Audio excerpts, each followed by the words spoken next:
We can question those in position of authority and hold them accountable. The more we do this, the world over, the more we support Australians to stand up to their tyrannical administrators. I am speaking of those who have committed war crimes against the Earth Mother and her people by stealing her natural resources for their own personal gain, taking commissions of up to $20 million for the sale of public water.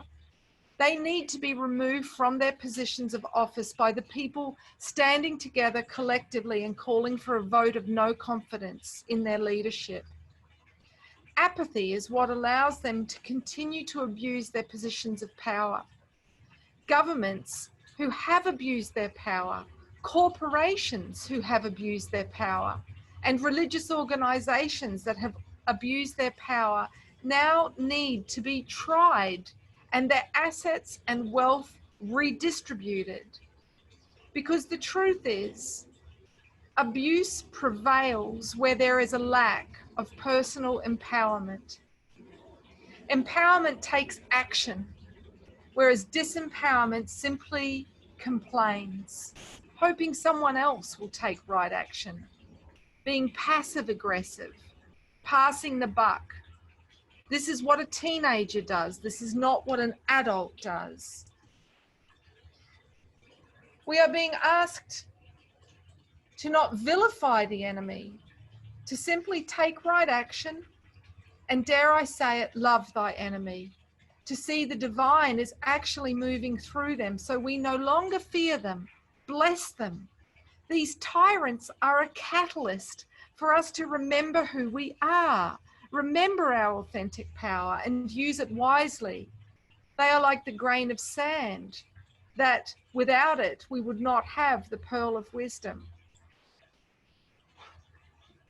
Only when we get this teaching of the good enemy do we not become emotionally toxic with resentment and bitterness. When we apply this lesson, we regain our power. And we hold on to, and we don't hold on to this concept of a perceived enemy. This gives them power and keeps us in fear of them, unable, paralyzed to be able to take right action. So long as we are a disempowered populace, we waste our precious energy caught up in fights about whose fault it is or who is right. This is like two kids bickering in the back of a car on a long car ride. This is shadow solar plexus. We must transcend the need to take down anyone who doesn't agree with us. We do this when we base our identity on our beliefs. I'm not a Labor voter, or I'm not a Greens voter. I believe in climate change, or I believe in geoengineering. The truth is multifaceted. The truth is inclusive. Two people can be right at the same time. So it is a waste of energy to not look at the big picture, but to only look at one side of it and fight that our side is the only side, the only truth. We cannot move forward until we can see both sides of an issue. In 2020, our lesson is the reconciliation of opposites. 2 is about learning to work together, not polarize, creating conflict, war. So we need to ask ourselves, what stories am I running that keep me in a state of polarization and separation, simply to convince myself that I'm right and therefore superior? This is ego. This comes from an immature mind. We need to move beyond seeing one half of the picture and welcome the whole picture. This is the holistic worldview. This is what the feminine teaches us, to look at the whole picture. When we are empowered, we can assert ourselves, our voice, our viewpoint, our skills, our talents. So ask yourselves, how can you use your skills and your network to serve the Earth Mother and our global family during this time of crisis? Because to serve something greater than ourselves is what gives our life purpose and meaning. You can never find that by chasing the dollar or fame or status or wealth or power. So ask yourselves, what is my part? What is my heart quietly urging me to do? That which is confronting me to move beyond my fear, beyond my comfort zone. And if you don't know, take the time to sit in nature, to go within, to still the mind so you can hear the quiet wisdom of your heart, what it's feeling to do, not what you think you should do, to stay safe and secure. The more we follow the quiet urging of the heart, the more our courage grows and we feel happier and fulfilled and less resentful, critical, and judgmental of others. When we act from the heart, we have nothing to prove. We simply greet everything as an opportunity for equal exchange. We don't try to dominate. We don't try to impress. We instead embrace the law of reciprocity, of equal exchange, like the infinity sign. This is how energy moves. This is the lesson of the Aquarian age. Free energy, free flowing energy. So the way of interacting in this new earth, the Aquarian age, the 4D earth that is centered in the heart, the 5D earth where we experience the healing of brother, sister. We do this by embracing anybody who crosses our path, by questioning, okay, I need to share transparently what's going on for me, where I'm at, and in doing that, welcome their sharing so we can discover the gift, the message that we have to exchange that will mutually benefit us, and then we can continue on our way. So this is us learning not to dominate the conversation, because if we do, if we insist on being codependent, trying to teach, facilitate, rescue everybody we meet on the path, we will simply be drained and we will not receive our gift, our divine providence, how the benevolent universe is trying to help us to fulfill our potential and our mission. The key is we must learn to be receptive. That is the feminine polarity. Then we will receive divine providence. Then our life will not be a constant struggle to trying to make everything happen, grasping for it, pushing, seeking. And when we live in the heart, we will be able to welcome in the support of community by letting down our guard and being seen in our vulnerability transparently so we can accept help. This is why the heart of a village is where the community gathers. It's a place of communion with each other, heart-centered sharing. Many of you at this time will be called upon from your own heart's knowing to be community leaders, because a true leader is someone who brings people together. They bring the clans together, and it is time for our true leaders to rise. These are not the ones in office who are chasing success and fame and status and power. It is those who are quietly there serving the people. A leader is one who is welcoming and inclusive. A leader is one who ensures a safe space for all.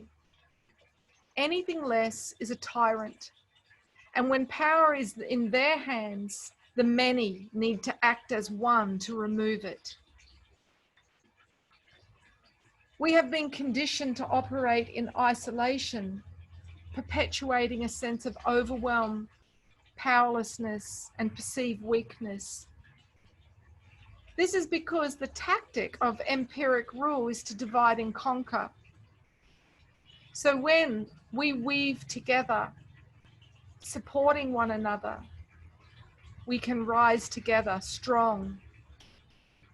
We are the children of the rainbow. We have answered a call to be here on this planet at this time to stand with the mother, our earth, and defend the sacredness of all life for future generations, for our children and their children, well beyond the next 7 generations.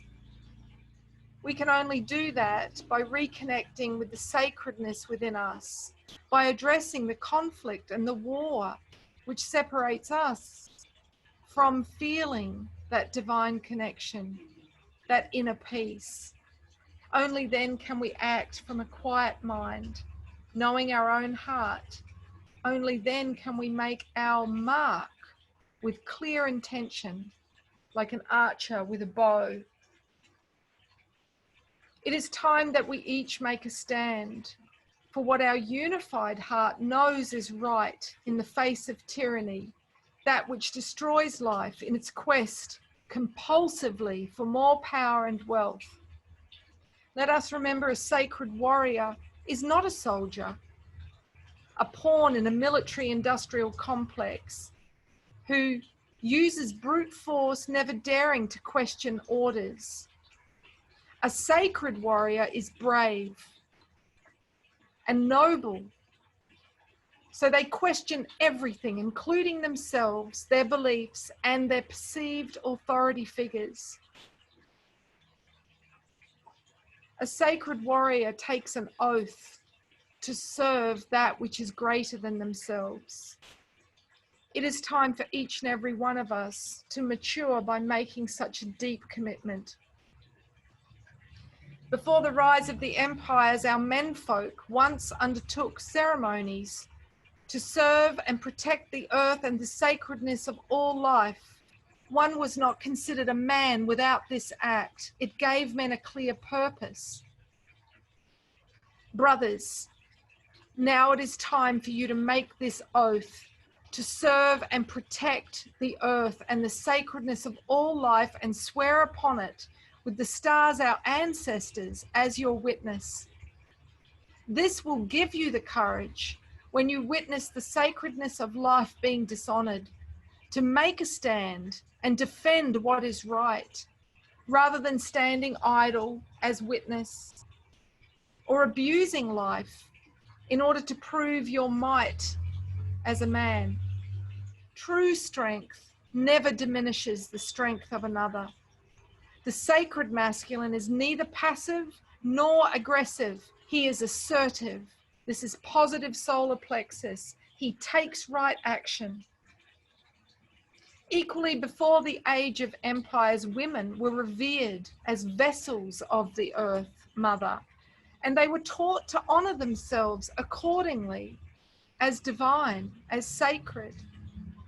So sisters, reconnect with your sacredness and set self-honoring boundaries so you inspire and only tolerate loving behavior towards yourself and your children, and embody this teaching for the next generation.